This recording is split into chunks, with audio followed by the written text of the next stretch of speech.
शम दम संयम नियम और उपवास आदि भरत जी के हृदय रूपी निर्मल आकाश के तारागण हैं और विश्वास ही उस आकाश में ध्रुव तारा है। और 14 वर्ष की जो अवधि मान लो वो पूर्णिमा के समान है।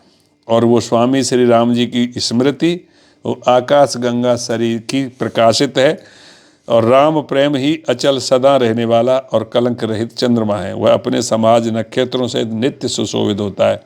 भरत जी की रहनी, समझ, करनी, भक्ति, वैराग्य, निर्मल गुण और ऐश्वर्य का वर्णन करने में सभी कवि सकुचाते हैं, क्योंकि वहाँ औरों की तो बात ही क्या है, स्वयं शेष, गणेश और सरस्वती जी भी नहीं पहुँच सकती।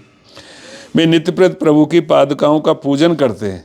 रोज जैसे भगवान की पूजा की जाती है मंदिर में, सबसे पहले उनका नियम बन गया है कि रोज पादुकाओं का पूजन करते हैं। और पूजन करते समय हृदय में प्रेम समाता नहीं है।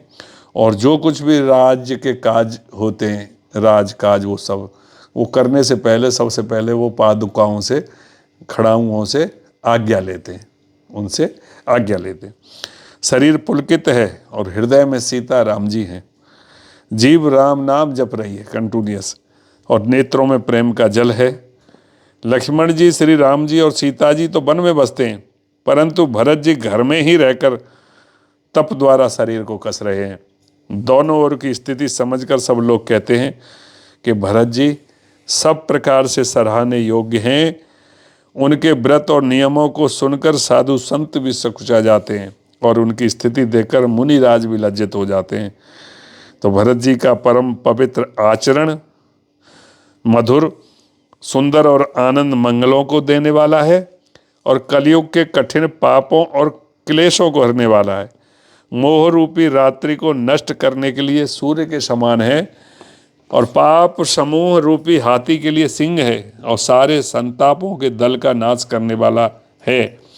भक्तों को आनंद देने वाला और भव के भार, संसार के दुख का भंजन करने वाला तथा श्री राम प्रेम रूपी चंद्रमा का सार है, अमृत है। श्री सीता राम जी के प्रेम रूपी अमृत से परिपूर्ण भरत जी का जन्म यदि नहीं होता तो मुनियों के मन को भी अगम, यम, नियम, शम, दम आदि कठिन व्रतों का आचरण कौन करता।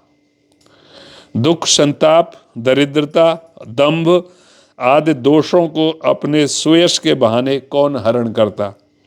तथा कलयुग में तुलसीदास जैसे सठों को, तुलसीदास जी कह रहे हैं कि मैं सठ हूँ, मूर्ख हूँ, हठ पूर्वक कौन श्री राम जी के सन्मुख करता। श्री तुलसीदास जी कहते हैं कि जो कोई भी भरत जी के इस चरित्र को नियम से आदर पूर्वक सुनेंगे उनको अवश्य ही श्री सीता राम जी के चरणों में प्रेम होगा और सांसारिक विषय रस से वैराग्य होगा।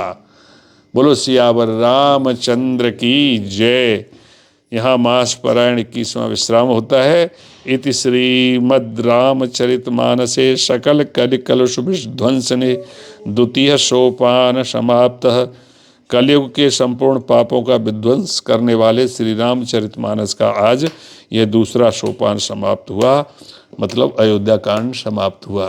अब अगले दिन से अरण्य कांड की शुरुआत होगी।